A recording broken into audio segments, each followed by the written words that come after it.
Mesdames et messieurs, bonsoir. Les Guinéens seront de nouveau aux urnes le 24 mai prochain, cette fois, pour élire leurs députés, élus locaux et sénateurs. Un autre rendez-vous crucial pour le pays après celui du référendum et de la présidentielle, quand on sait que ces deux scrutins ont marqué une étape importante du calendrier électoral national allant vers le retour à l'ordre constitutionnel.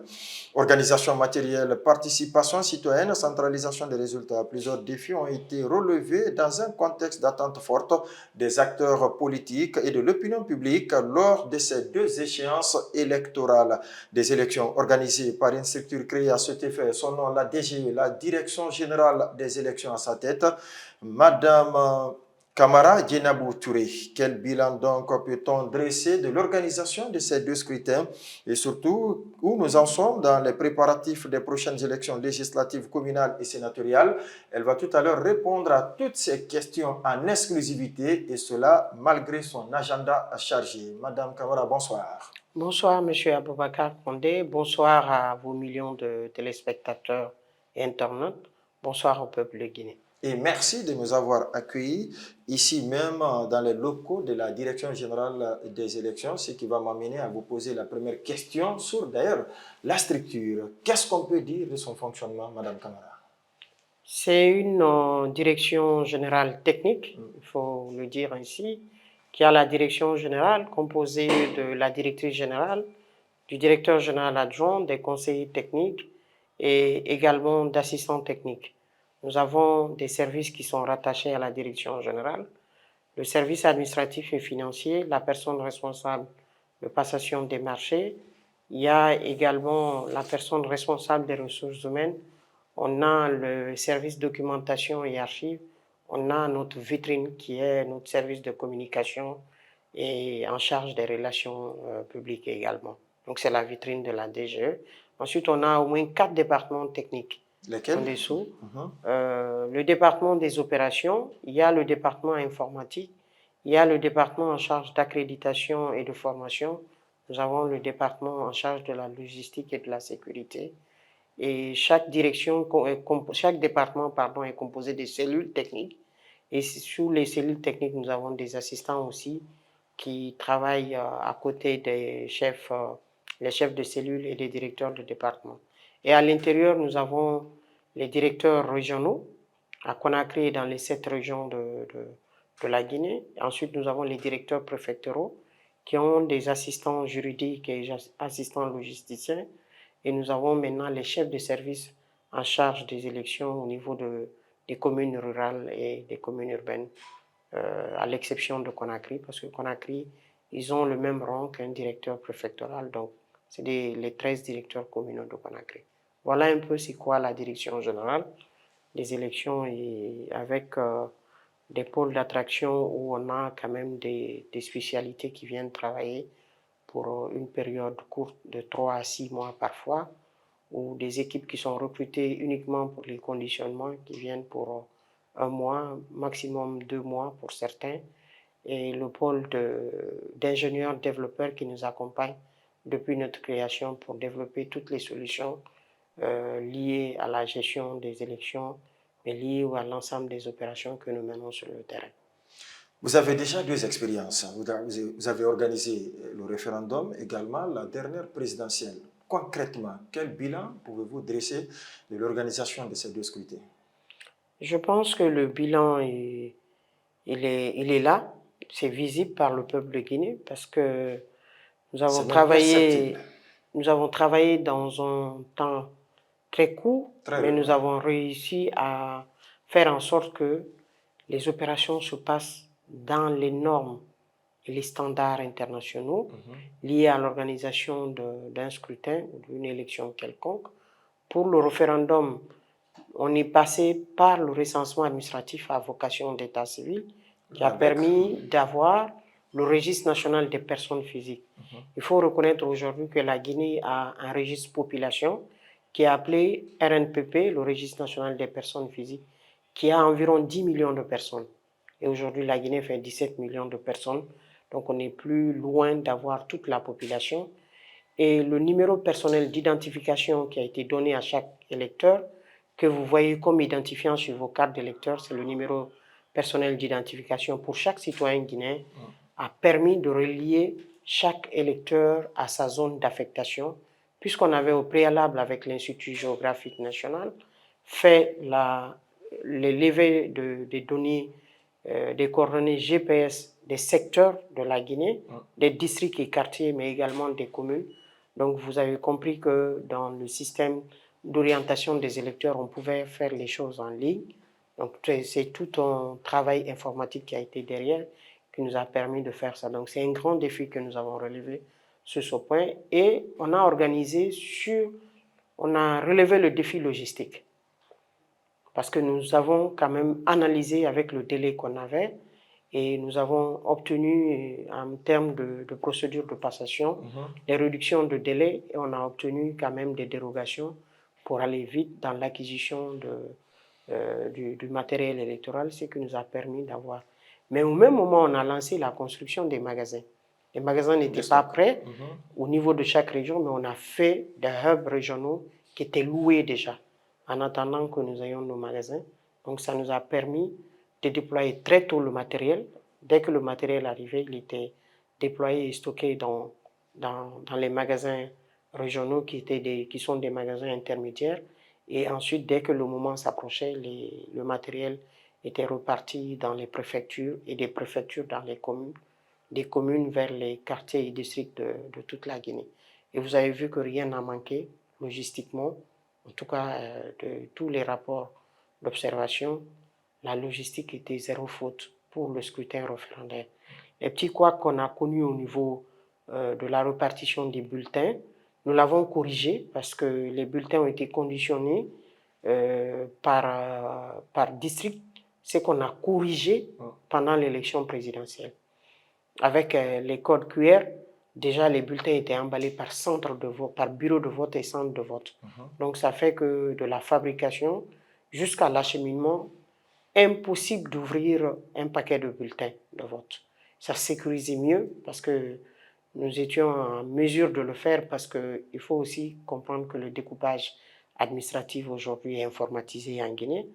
C'est une très belle avancée pour notre pays parce que ça permet de bâtir un travail digital sur la nomenclature administrative des régions, des préfectures et des entités administratives qui sont en dessous de ces localités.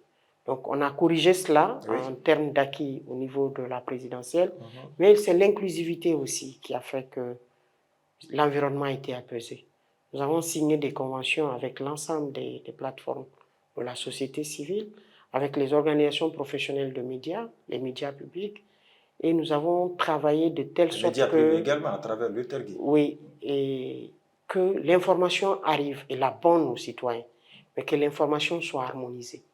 Donc c'était une seule source d'information et les messages partaient dans le bon sens et ça nous a beaucoup aidé. Et c'est là aussi il faut féliciter le professionnalisme des journalistes dans notre pays parce qu'ils ont quand même accepté de travailler avec nous, de faire en sorte que la bonne information arrive aux citoyens sans que cela ne soit déformé. Donc cette structuration que nous avons mis est un défi. Aujourd'hui, on nous demande d'aller l'expliquer à travers l'Afrique, cette belle expérience d'inclusivité.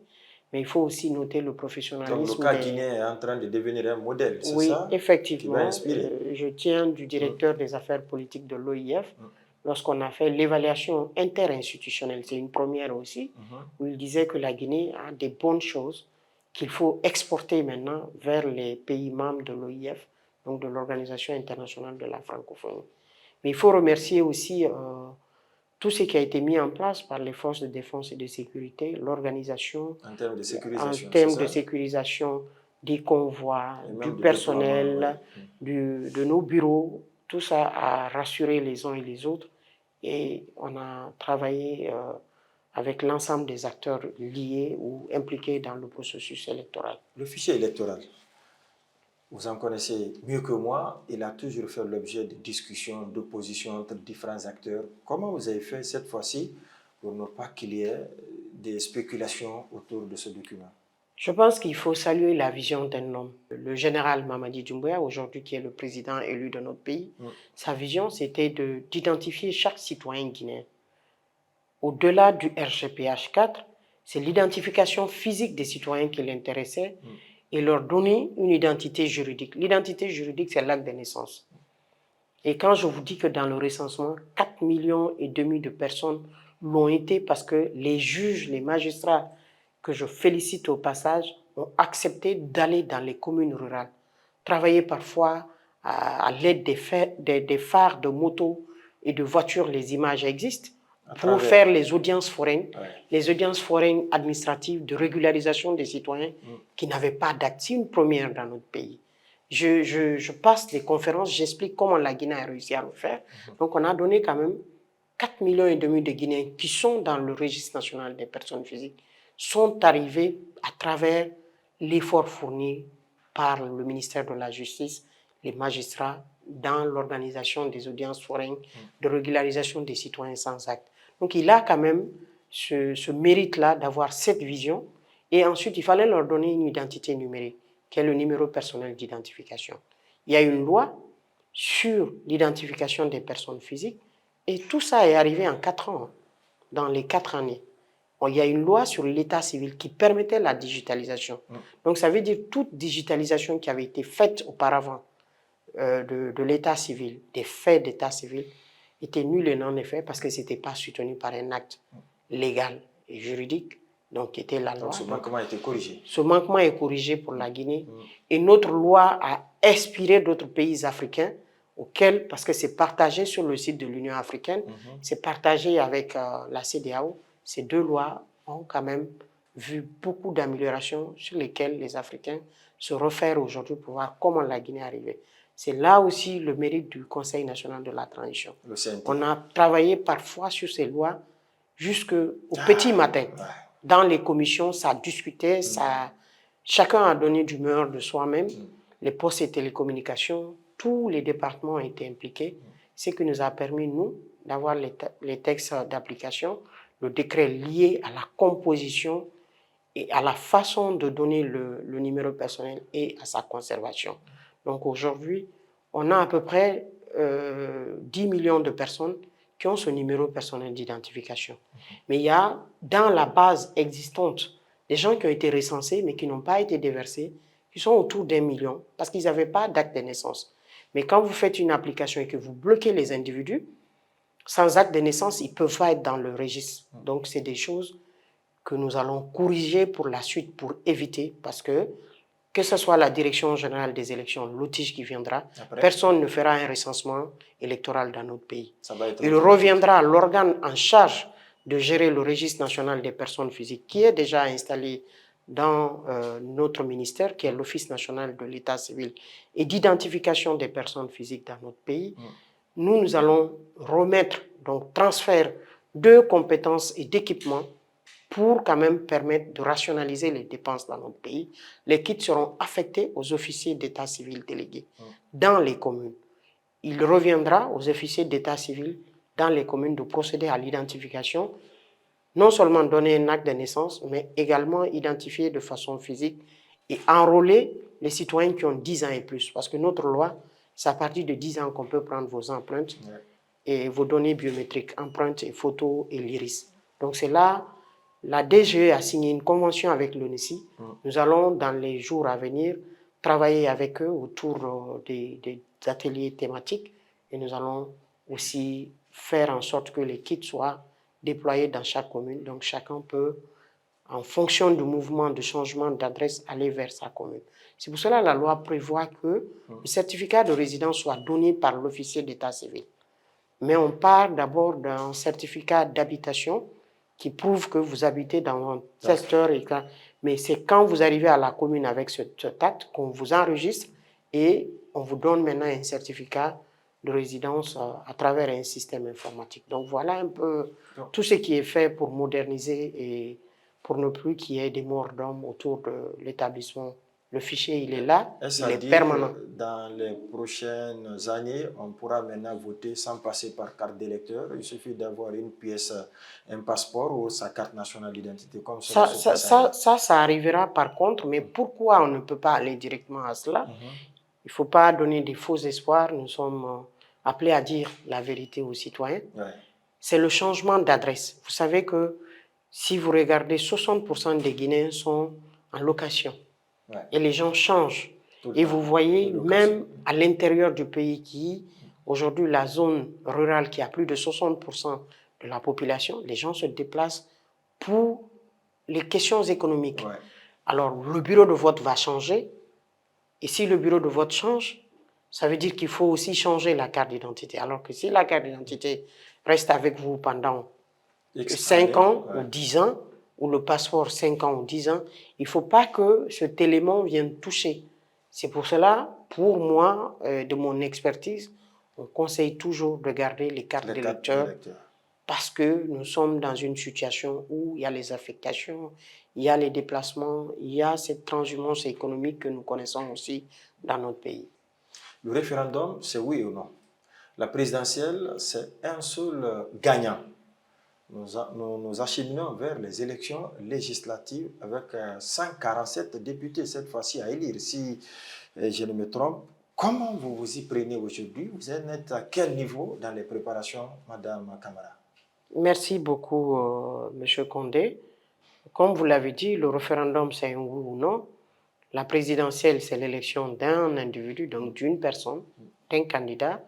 Mais cette fois-ci, c'est une multitude de candidatures. C'est une première qu'on couple les élections législatives et les élections communales, parce que l'élection législative a 2 scrutins. Ouais. Sur les 147 députés que vous venez de dire, 49 vont être élus sur une liste nationale à la proportionnelle, de représentation à la proportionnelle. 49 députés. Les 98, il y a 4 qui vont être élus au sein des Guinéens de la diaspora, donc établis à l'étranger. L'Afrique, les ambassades qui vont voter concernés vont élire un député à l'uninominal. Ça, c'est le deuxième mode de scrutin qui est dans les législatives chez nous. L'Europe va élire un député, les Guinéens vivant en Asie vont élire un député, les Guinéens vivant sur l'Amérique, Amérique y compris Canada, même si Canada ne fait pas partie cette fois-ci, parce qu'on n'a pas recensé les gens là-bas, mais on doit simplement retenir quand on dit Amérique, ce n'est pas seulement les États-Unis. On a le Cuba, on a les États-Unis, on a le Canada. Donc, eux aussi, les Guinéens qui vivent, doivent choisir un représentant qui viendra les représenter.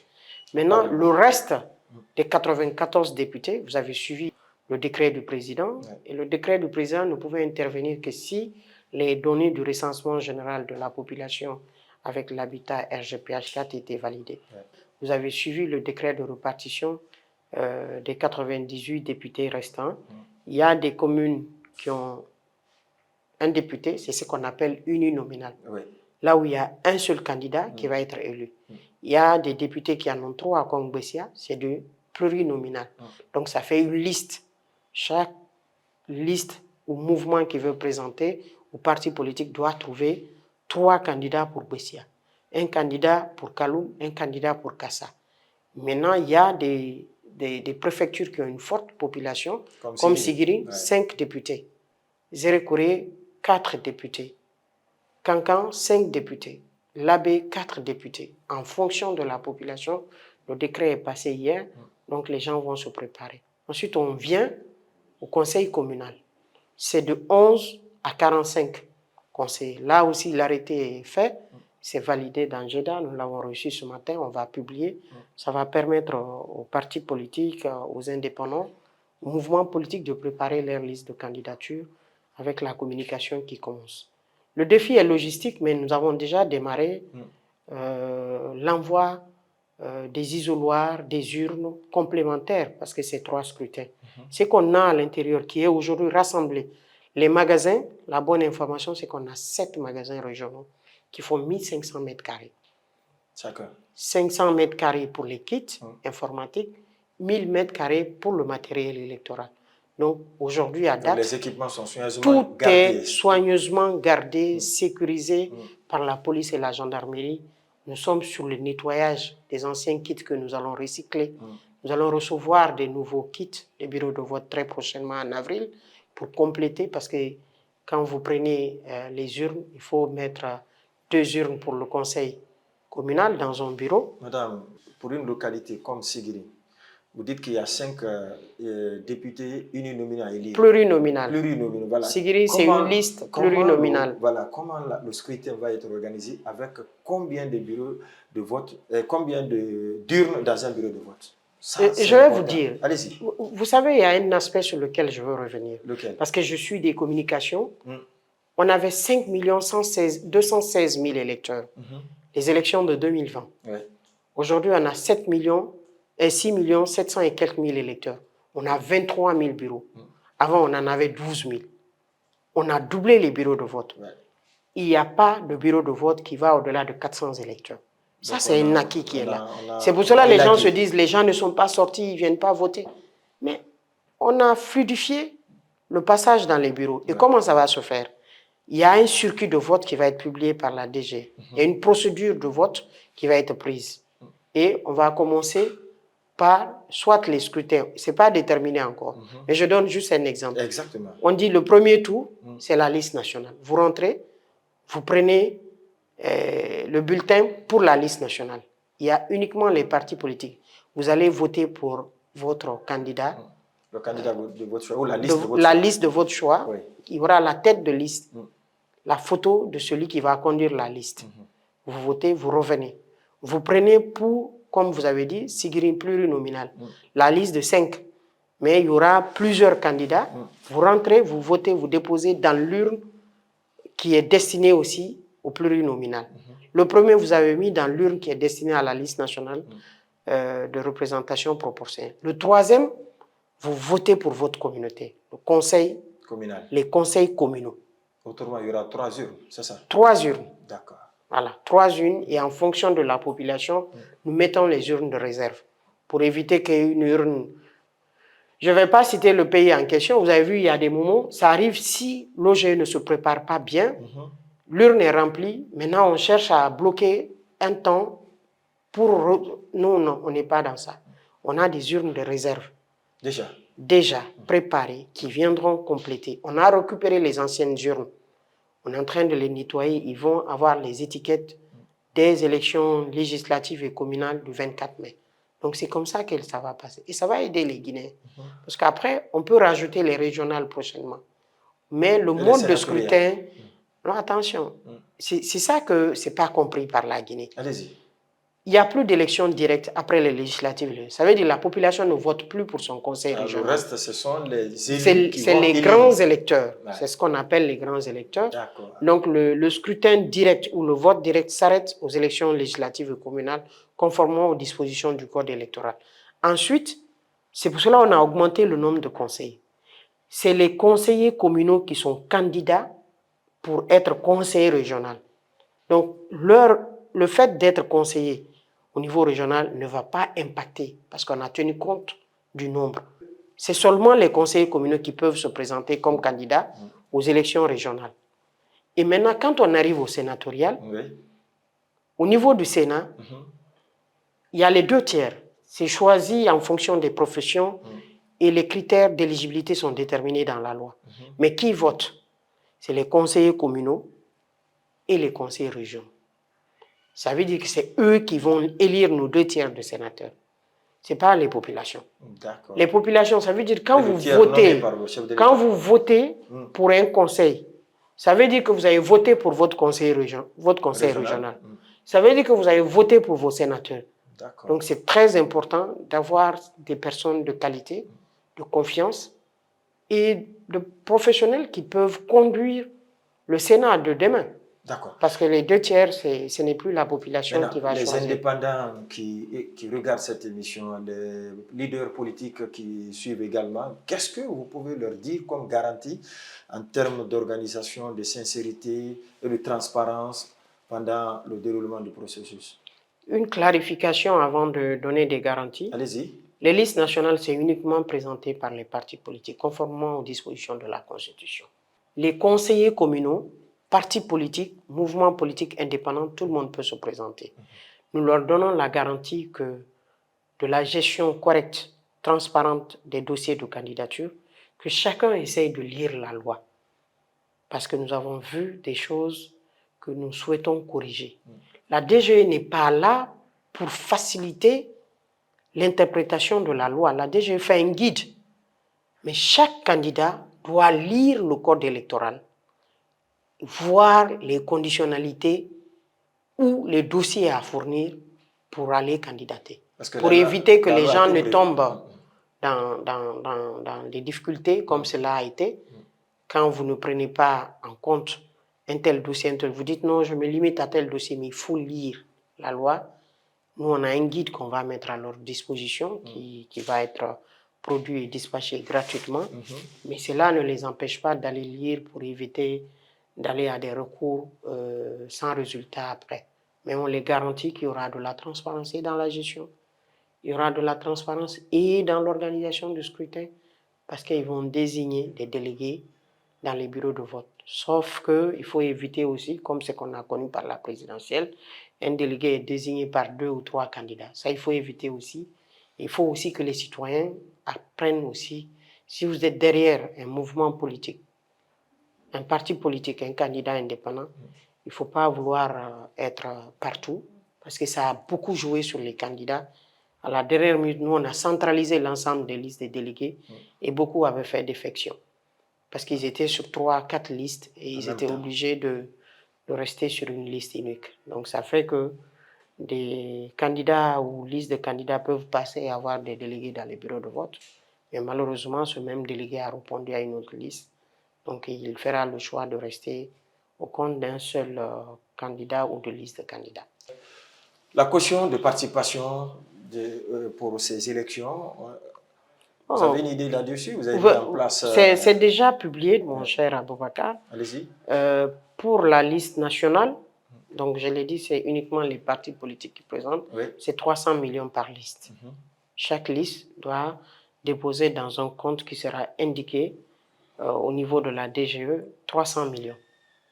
Pour le scrutin uni et plurinominal, c'est 100 millions. Ça veut dire que si vous voulez être candidat à Kaloum, il faut trouver 100 millions comme caution. Vous seul? Oui. Si vous voulez être candidat à Agricia, il faut trouver 100 millions. Vous 3. Donc, c'est le même montant. Les conseils communaux, c'est 35 millions. Mais ce qui est important aussi, c'est que les 30% sont obligatoires de femmes et alternés. Sur chaque liste, un homme, une femme, un homme, une femme, jusqu'à atteindre les 30% de femmes. Parce qu'aujourd'hui, le français n'est pas un blocage dans la liste des candidatures. Parce qu'on a souvent l'impression de dire les femmes ne sont pas allées à l'école, ne sont pas instruites, mais on a dit les langues nationales, la langue de travail, c'est le français. Oui, mais elles peuvent être des conseillères sans être dans l'exécutif. Parce que l'exécutif, il faut savoir lire et écrire le français, parce que c'est la langue de travail. Donc, rien n'empêche d'avoir une sœur Fatoumata qui vend des piments comme conseillère à la commune de Kalou ou de Yomo. Voilà, donc rien ne les empêche. Trouver les femmes, positionnez-les de façon zébrée ou alternée, sinon votre liste sera rejetée. Quel message donc avez-vous à lancer à l'endroit cette fois-ci des électeurs et à l'endroit de l'ensemble du peuple de Guinée? Pour les électeurs, ils doivent s'adresser aux officiers d'état civil délégués, pour ceux qui ont perdu leur carte d'électeur, pour faire la demande de production du duplicata. À partir du 15, chaque citoyen peut aller dans sa commune pour demander un duplicata de sa carte d'électeur. On a déjà produit les listes électorales. Les listes électorales vont être disponibilisées auprès des officiers d'état civil et d'identification parce que c'est leur rôle. Nous fournissons et nous suivons à travers votre numéro personnel d'identification, le NPI, qui était sur votre carte ou qui vous retrouvez de par la photo, on peut vous produire un duplicata. C'est ça que je lance aux électeurs. Que tout le monde se mobilise. Pour ceux qui ont perdu leur carte d'électeur, vous avez la possibilité d'avoir votre duplicata, même si la loi prévoyait de payer. La DGE a rendu gratuite la délivrance de duplicata. Donc, dépêchez-vous, allez là-bas. Et ce que je leur dis aussi, c'est la vie de la nation, c'est la vie de leur communauté cette fois-ci. Je pense que ces élections, c'est pour vous les électeurs, c'est pour les citoyens guinéens. Chacun doit se mobiliser pour participer à ces élections, mais créer un environnement paisible dans le respect de la loi, mais dans le respect du choix des autres. Madame Kamara Djenabou Touré, merci. Merci à vous, monsieur. Voilà, mesdames et messieurs, ça en est terminé pour ce numéro spécial. Merci à vous de l'avoir suivi. On se reprendra un autre jour. Portez-vous bien.